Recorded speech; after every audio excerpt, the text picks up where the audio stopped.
Vamos lá. A pregação de Pedro na cidade de Roma. Essa era a perversidade de que Simão foi pai e autor, e do poder maligno que odeia o que é bom, e trama contra a salvação dos homens, e estabeleceu naquele tempo como o grande antagonista dos propósitos divinos de nosso Salvador e seus apóstolos inspirados.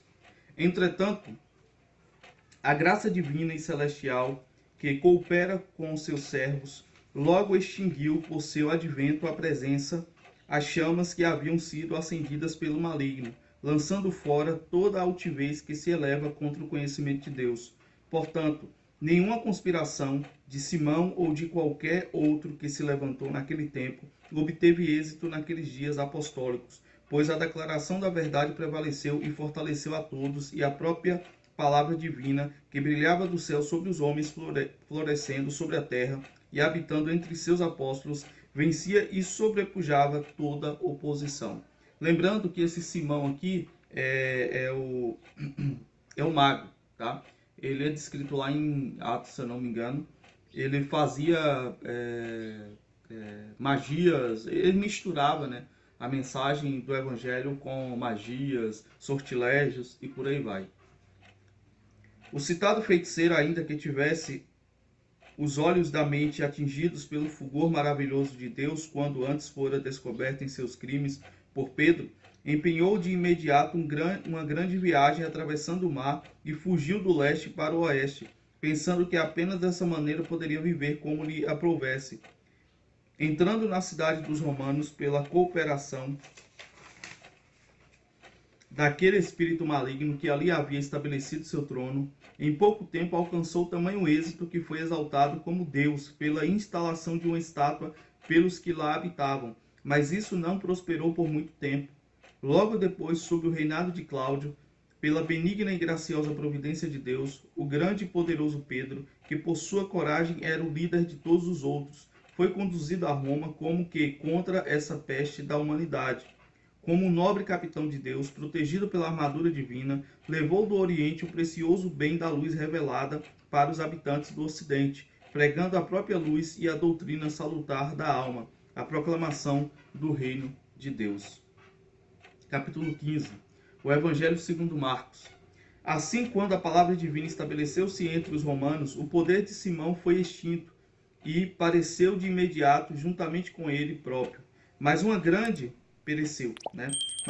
luz de piedade iluminou a mente dos ouvintes de Pedro, de modo que não lhes era suficiente ouvir uma vez nem receber o ensino não escrito da proclamação divina, mas com todo tipo de exortação suplicaram a Marcos, cujo evangelho temos, que como companheiro de Pedro lhes deixasse um registro escrito do ensino que lhes fora dado verbalmente. Também não interromperam os apelos até o convencer, tornando-se assim a causa da história chamada do Evangelho segundo Marcos. Então, veja muito bem, cara, é muito profundo essas revelações que a gente tem quando a gente lê esses escritos, né? Então veja bem que o Evangelho de Marcos foi escrito em Roma, né, para os romanos, certo? E aqui está a prova cabal de que não existe Novo Testamento ou Evangelho que foi escrito em hebraico e aramaico. O Novo Testamento e principalmente os Evangelhos foram escritos em grego koiné.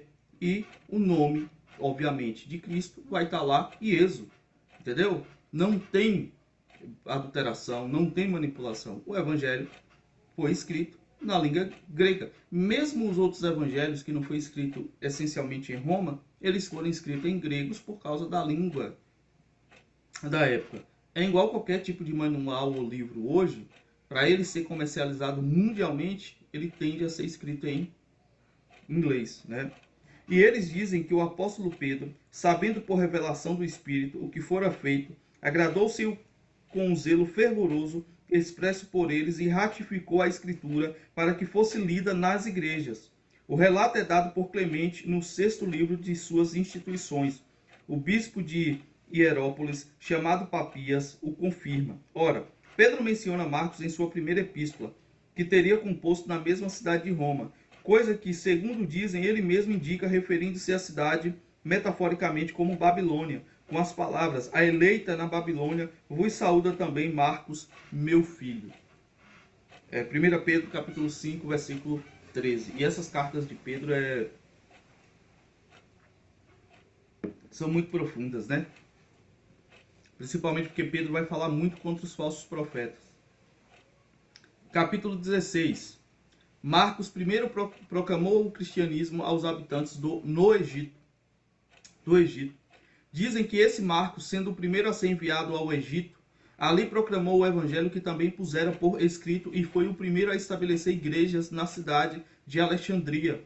O número de homens e mulheres convertidos desde o início foi tão grande, tão extraordinária a disciplina e a austeridade filosófica deles, que Filo achou por bem descrever a conduta, as assembleias, as refeições e todo o modo de viver deles. Capítulo 17. O relato de Filo a respeito dos ascetas do Egito. Disse no reinado de Cláudio, o mesmo autor teve em Roma uma conversa familiar com Pedro, que na época pregava aos dali. Isso não seria de todo improvável, uma vez que a obra em que nos referimos, composta por Filo, muitos anos mais tarde, contém obviamente as regras observadas em nossas igrejas, mesmo hoje. Ademais, ao mesmo tempo que faz uma descrição muito precisa da vida de nossos ascetas, demonstra evidentemente que não só conhecia, como aprovava, reverenciava e reconhecia os homens apostólicos de seus dias, os quais eram, ao que parece, de origem hebraica, e assim preservaram a maior parte dos antigos costumes de maneira judaica. No livro que escreveu sobre a vida contemplativa, ou os que levam uma vida de oração, ele de fato promete não acrescentar à história que estava para escrever nada contrário à verdade, nada de sua invenção. Afirma então que eles eram chamados terapeutas e as mulheres terapêutridas. Junto com os motivos de tal nome, atribui-se sua origem ao fato de que, como médicos, livravam e curavam das paixões malignas a alma dos que chegavam a eles, ou ao serviço e culto à divindade. Não é necessário discutir em detalhes se o próprio Filo atribuiu esse nome a eles por si mesmo, dando-lhes um título bem adaptado ao modo de vida deles, ou se eles realmente assim chamavam a si próprios desde o início, já que no nome cristão ainda não se tornara bem conhecido em toda parte. De todo modo, eles testemunham que renunciavam a propriedades e afirma que, quando passavam a seguir a filosofia, cediam suas posses aos parentes e depois, tendo se despedido de todos os cuidados da vida, saíam das cidades para fazer habitação em desertos e jardins, bem cientes de que o relacionamento com pessoas de outros modos é desvantajoso e danoso. Quer dizer, olha o exemplo dos primeiros cristãos. Quando eles se convertiam ao Evangelho de Cristo, eles saíam das cidades e iam viver em comunidades. Por quê? Porque eles sabiam que o modo de fé deles ia, de certa forma, causar confusão com a família, com os da cidade. E hoje os cristãos querem ter amizade com o mundo, né? É incrível que o exemplo que o cristianismo primitivo nos dá é... E sim, eu já fiquei de fazer uma live com certa pessoa acerca dessa parte histórica, que os cristãos do primeiro século, primeiro, segundo, terceiro século, eles não conviviam em cidades, eles criavam suas próprias comunidades cristãs e ali viviam. É o exemplo, por mais que a gente não concorde com algumas vertentes, mas os puritanos dos Estados Unidos, que a gente até comentou, eu não sei se foi em live ou aqui, uma pessoa perguntou, né, o estilo de vida dele. A gente estava conversando no chat de voz com um camarada lá dos Estados Unidos, e a gente estava comentando sobre esse grupo cristão nos Estados Unidos que vivem em suas comunidades isoladas próprias de um estilo de vida longe da modernidade. Eles seguem esse exemplo inicial, sabe? É bem interessante. É bem possível que na época houvesse pessoas que, sob influência e inspiração de uma fé ardente, tivesse instituído esse modo de vida, imitando os antigos profetas, pois conforme é relatado nos Atos dos Apóstolos, livro bem autenticado, todos os relacionados aos apóstolos vendiam seus bens e posses e dividiam-nos com todos, à medida que alguém tinha alguma carência, de modo que não havia nenhum necessitado entre eles. pois todos quanto possuíam terras ou casas, assim diz esse relato, vendiam-nos e levavam o preço da propriedade vendida, colocando aos pés dos apóstolos para que pudesse ser dividido a cada um de acordo com a necessidade. Filo presta testemunho de práticas do tipo que foram alistadas e acrescentadas as seguintes palavras: esse tipo de homem encontra-se disperso por todo o mundo, pois tanto gregos como bárbaros deviam participar desse benefício tão permanente. Mas é abundante no Egito e em cada um de seus distritos, e especialmente nas imediações de Alexandria. Ora, dentre eles, os homens mais nobres de todas as regiões emigraram para uma pequena elevação além do lago Maria, local bem propício tanto pela segurança como pela temperatura do ar, como se fosse a terra natal dos terapeutas. Depois de descrever a natureza de suas habitações, Filo diz o seguinte acerca das igrejas dali: em cada casa há um aposento sagrado chamado santuário, ou monastério, em que, se afastados dos homens, celebram os mistérios da vida piedosa, e nada trazem para dentro dele, seja bebida, seja comida, sejam quaisquer outras coisas necessárias ao corpo, senão a lei e as declarações inspiradas dos profetas e hinos e outras coisas pelas quais o conhecimento e a piedade podem ser aumentados e aperfeiçoados.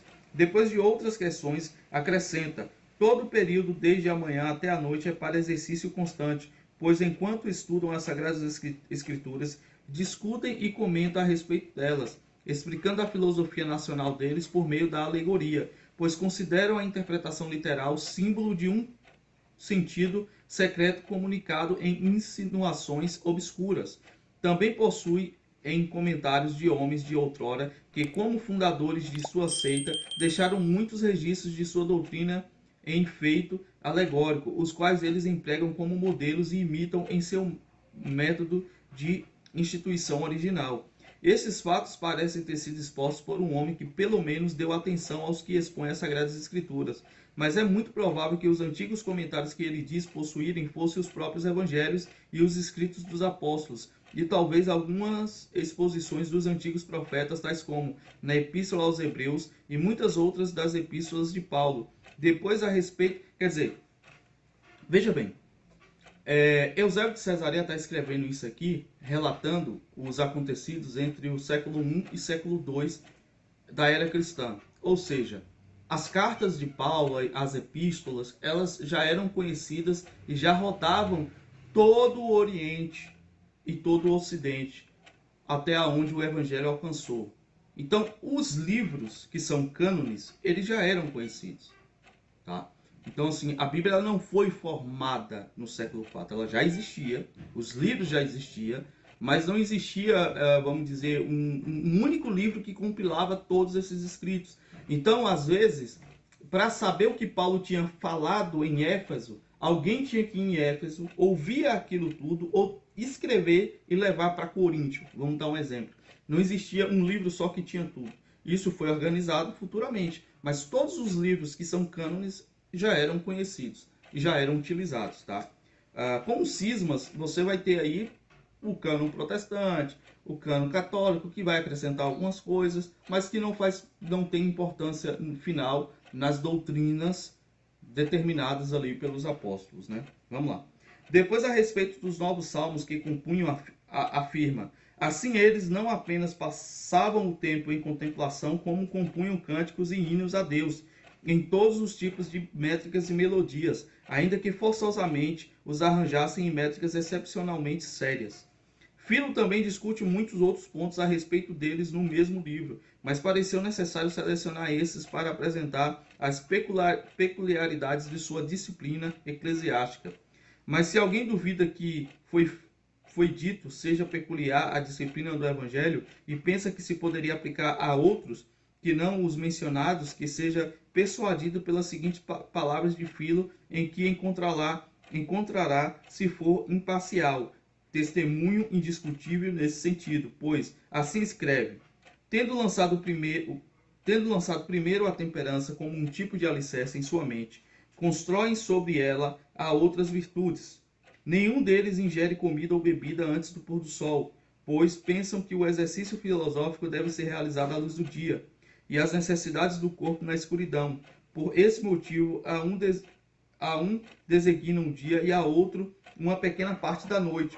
Mas alguns deles não se lembram da comida por 3 dias, pela influência de um desejo incomum de conhecimento. E alguns tantos se deleitam e se comprazem no banquete da doutrina ornada pela sabedoria, com tamanha riqueza e profusão, que se abstêm pelo dobro desse tempo, estando acostumados a mal provar o alimento necessário a cada 6 dias. Quer dizer, olha o relato de Filo acerca da dedicação dos apóstolos, cara. Como é que a gente chega nesse nível? Complicado, hein? É por isso que hoje as coisas não acontecem, a gente não vê os milagres, não vê tanta operação. Olha o nível de dedicação. Os caras passavam até 6 dias sem comer, apenas para estudar. Consideramos óbvias e indiscutíveis essas declarações de Filo a respeito de nossa comunhão. Mas se alguém é obstinado ainda o negar, que deixe a incredulidade, rendendo-se à demonstração ainda mais clara que não se encontram em ninguém, salvo na religião dos cristãos, de acordo com o Evangelho. Pois nosso autor também diz que há também mulheres que acompanham aqueles dos quais tratamos, e que a maioria é de virgens idosas que mantiveram a castidade não por necessidade, como algumas das sacerdotisas dentre os gregos, mas por opção voluntária, pelo zeloso anseio por sabedoria, em cuja busca sincera consideram os prazeres do corpo, ansiando não por filhos mortais, mas imortais, os quais só a mente celestial é capaz de produzir por si. Pouco depois acrescenta o seguinte com grande ênfase: mas eles expõem as Sagradas Escrituras com expressões obscuras, alegóricas e figuradas, pois toda a lei parece a esses homens como um animal, do qual as expressões literais são um corpo, mas o sentido invisível encoberto pelas expressões, a alma. Essa seita começou a estudar principalmente esse sentido, discernindo como que é através de um espelho de palavras o reflexo das admiráveis belezas do pensamento. Por que acrescentaríamos a isso uma descrição de suas reuniões e das habitações separadas entre homens e mulheres nessas assembleias, e 2 exercícios realizados por eles e que ainda são correntes entre nós, pelo qual, especialmente na festa da paixão do Salvador, costumamos observar o jejum, a vigília e estudar a palavra divina. Tudo isso o referido autor narrou com precisão em seus escritos, sendo os mesmos costumes observados por nós, apenas no presente, e em especial as vigílias do grande festival e os exercícios deles, e os hinos que comumente recitamos entre nós. Filo declara que, enquanto um canta elegantemente, com decência, os outros, ouvindo em silêncio, juntam-se àquele apenas no refrão final dos hinos. E como nos dias acima mencionados, dormem no chão sobre palha, e empregando suas palavras, abstêm-se por completo do vinho, e não ingerem carne, bebendo apenas água e usando sal e isopo para temperar o pão, sal e vinagre. Além disso, escreve sobre a ordem de precedência dos que foram designados para o serviço da igreja, para o diaconato e também para a supremacia do episcopado como o cabeça de tudo. Qualquer que deseje um conhecimento exato dessas coisas pode aprender pela história do autor já citado, mas deve ficar claro a todos que Filo, ao escrever suas declarações, tinha em vista os primeiros arautos do Evangelho e as práticas originais transmitidas pelos apóstolos.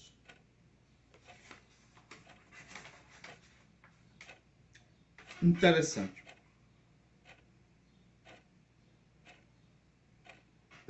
Então existiam algumas penitências que eles acreditavam ser feitas através da abstenção de alimento, óbvio, nos períodos que eles estavam estudando, né, e fazendo as cerimônias.